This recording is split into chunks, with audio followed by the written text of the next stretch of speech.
Oke guys, assalamualaikum warahmatullahi wabarakatuh. Ini aku lagi di rumah ya guys, sambil ada renovasi di rumahku. Terus sebenarnya ini hari kedua untuk Zahra sekolah, tapi Zahra sudah tidak bersekolah.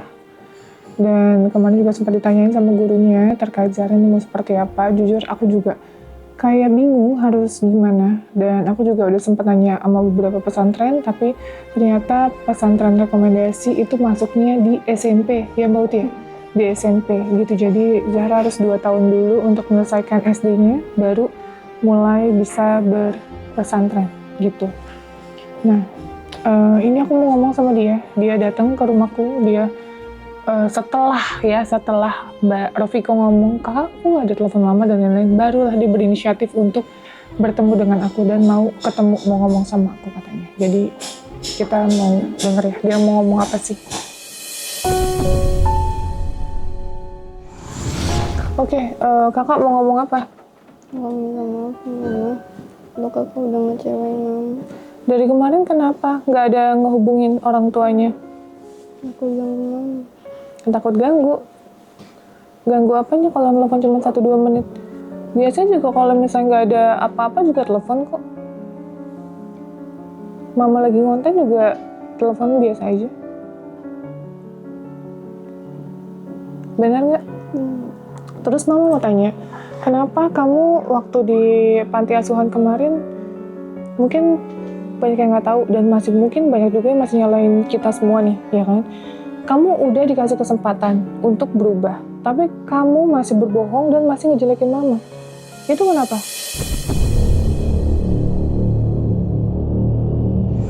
Mama tanya kan baik-baik, Kak, kamu di sana di pesantren ngomongin mama nggak? Kamu jawab nggak? Betul nggak? Betul. Terus ternyata aslinya kamu jelekin saya juga. Lagi. Betul nggak? Betul. Kenapa itu?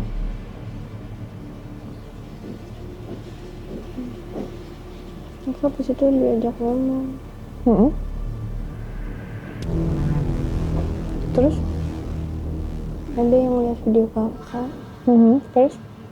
Kakak Bilang apa? kamu doang. Terus bilang nggak alasannya kenapa? Ada nggak mama alasannya? Selama ini pernah mama pukul kamu? Nggak pernah. Pegang kamu, sentuh kamu, ngomelin, pernah nggak? Nggak pernah. Nggak pernah. Terus tahu nggak alasannya kenapa mama marah banget? Kenapa? Bukan deskripsi nakal tuh menyeluruh, karena kamu tukang bohong.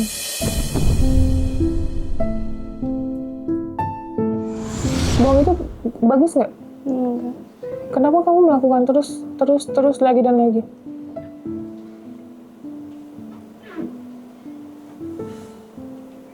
Jangan dianggap hal sepele, kamu udah 11 tahun. Bukan anak kecil umur 4 atau 5 tahun. Yang berbohong kita harus maklumi. Kamu sudah 11 tahun. Kalau saya membiarkan kamu akan jadi apa udah gedenya?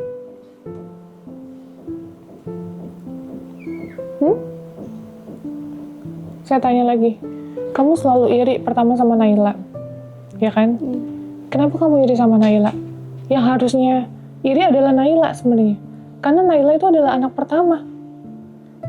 Sebelum ada kalian-kalian semua ini. Zaila diambil dinsos. Bener nggak? Ajel diambil dinsos. Kamu belum ketemu sama saya. Wajar lah kalau kita fokus sama Naila pada saat itu. Mungkin sepatunya Naila lebih dari 40 ya mbak, 40 pasang atau 50 pasang. Terus kamu hitungin, kamu compare sama punya kamu. Sekarang saya tanya,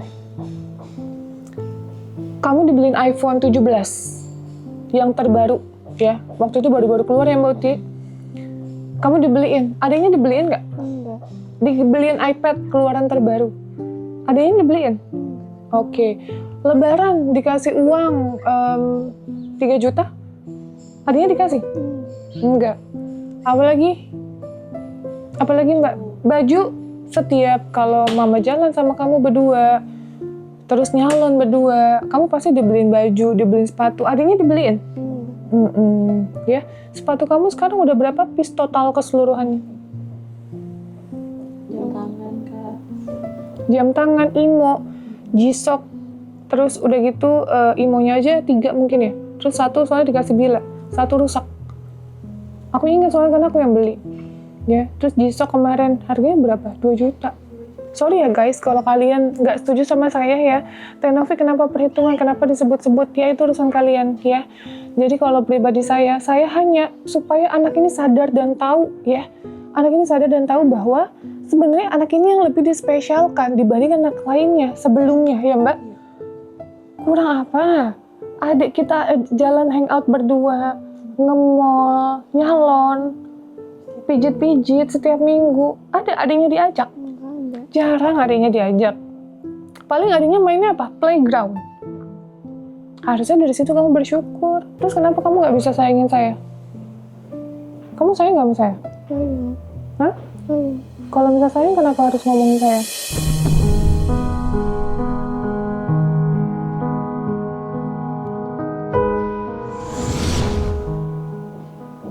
Kenapa harus ngomongin mama? Bukan sayang. Enggak, mama nggak perlu minta maaf lagi kamu, karena kamu juga minta maaf udah berkali-kali. Mama sebenarnya cuma pengen tahu alasan kamu tuh kenapa kayak gitu. Kamu selalu iri sama Naila, Zaila diiriin, Tabo diiriin, semua kamu iriin. Itu maksud mama tuh mau tanya kenapa, apa yang harus diiriin dari adik-adiknya. Sedangkan kamu aja segala hal, bahkan kalau bisa dunia ini kita kasih buat kamu. Jadi apa yang harus diiriin lagi? Bingung.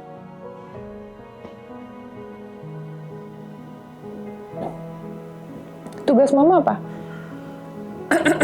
Tugas mama apa? Cari nafkah. Buat siapa? Buat anak-anak. Tugas kamu apa? Belajar. Sesimpel itu, Kak. Sesimpel itu. Tugas saya cari duit buat kalian. Tugas kamu apa? Belajar doang, bukan ngomongin ibunya.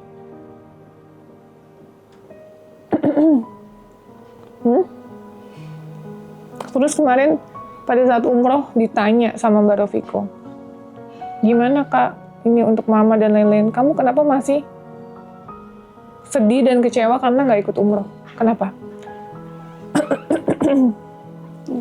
Pengen banget umroh. Pengen banget umroh. Pengen banget umroh. Kenapa pengen banget umroh? Pengen berdoa di sana. Hah? Pengen berdoa di sana. Bukan pengen jalan-jalannya. Kamu udah ngomong sama teman-teman kan kamu mau umroh ya? Udah pada lihat. Iya. Terus kamu juga ngomong kan sama teman-teman kamu? Sama guru-guru juga kan? Sebelum lihat juga kamu udah ngomong. Kan itu videonya nggak tayang dulu sayang. Kan kita tahu. Sebelum tayang kamu udah cerita kalau kamu mau umroh. Betul nggak? Betul. Kan videonya nggak langsung diedit. Ya kan? Kita kan biasanya kalau mau edit video yang urgent-urgent dulu. Video konten anak-anak paling cuman selingan aja. Kamu udah ngomong dulu sama yang lain kan, mau umroh. Kamu niat umroh apa? Berdoa. Berdoa apa? Berdoa apa? Doain semuanya. Doain semua. Doain semuanya gimana? Doain semuanya gimana?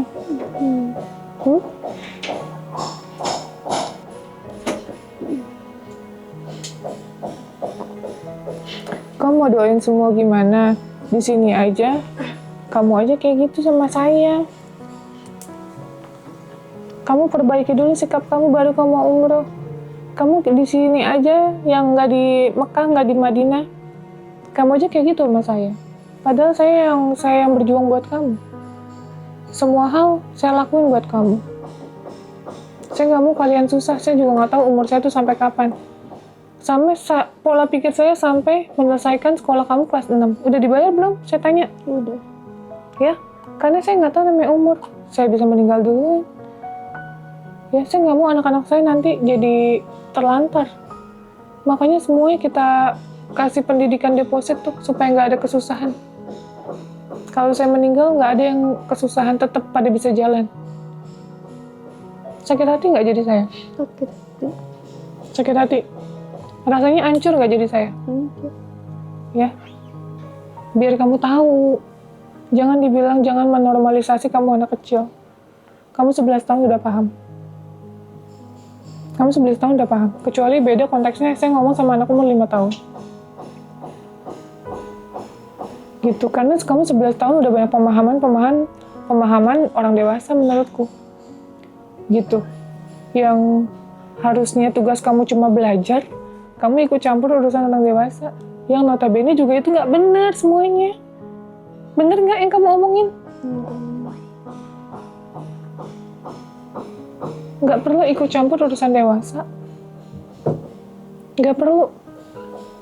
Mau mama contoh tidak menikah, mama belum menikah, ya.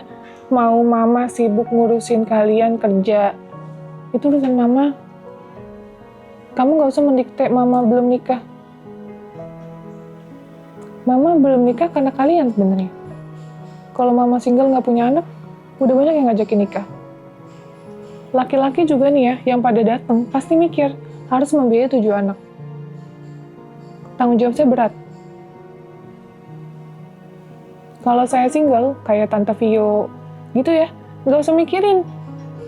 Ada yang ngajakin nikah langsung mau.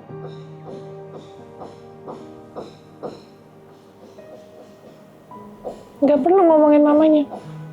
Mau mamanya dekat sama siapa, mama misalnya punya mantan pacar, nonton di YouTube, nggak perlu didikte. Kamu nanti dewasa tahu artinya mantan pacar. Kalau sekarang nggak perlu tahu, nggak perlu dijelasin juga. Bukan berarti gonta-ganti pacar. Yang namanya hubungan, ya, sudah tidak bisa dilanjutkan, jangankan pacaran, pernikahan aja bisa cerai. Kalau saya ngomong gitu kan juga terlalu berat ya Mbak untuk anak kecil. Kamu masih belum paham. Dan nggak perlu ngomong-ngomong kayak gitu. Makanya mulai dari detik ini, tidak ada yang namanya nonton YouTube. Mau YouTube saya, mau YouTube apa, tidak boleh. Siapapun di yayasan yang ngasih video YouTube, akan saya tegur. Tidak boleh siapapun ngasih kamu nonton YouTube. Karena kamu tidak bisa memfilter mana yang baik, mana yang enggak. Mana yang harus dibicarakan, mana yang cuman hanya sekedar nonton gitu loh. Dan pemahaman itu kamu telan bulat-bulat, kamu nggak nanya sama Mbak Uti. Mbak Uti, kalau misalnya mantan pacar artinya apa? Misalnya kayak gitu. Atau Mbak Uti, ini om ini waktu itu sama mama gimana? Kan nggak ada nanya. Kamu cuma ngomongin mama sama orang. Tapi kamu tidak ada pertanyaan-pertanyaan yang kamu harus tanyain dong ke mama. Pernah nggak ada nanya? Nggak pernah, nggak ada. Sekalinya ngomong, malah kamu pernah ngomong hal-hal yang tidak benar waktu itu si siapa? Dan ternyata kata-kata malah omongan dari kamu, ingat gak? Kenapa kamu ngefitnah mereka? Supaya mereka keluar ya dari rumah kita ya? Kamu cemburu apa gimana? Jadi dulu, setahun yang lalu ya Mbak, kita ada anak asuh. Dia itu korban, tanda kutip, oleh bapak kandungnya. Makanya kita nggak share ya videonya. Nggak kita pampang, kita blur ya Mbak. Tapi kita rawat. Ya, terus udah gitu, anak ini kita belanjain ya Mbak. Waktu itu karena ke mall, maaf ya guys, kan anaknya umur 11 tahun sama 14 tahun. Nah bajunya, baju gamis kayak ibu-ibu. Akhirnya kan kita inisiatif dong buat beliin baju, beliin sepatu, cats, ya kan. Aku inget loh.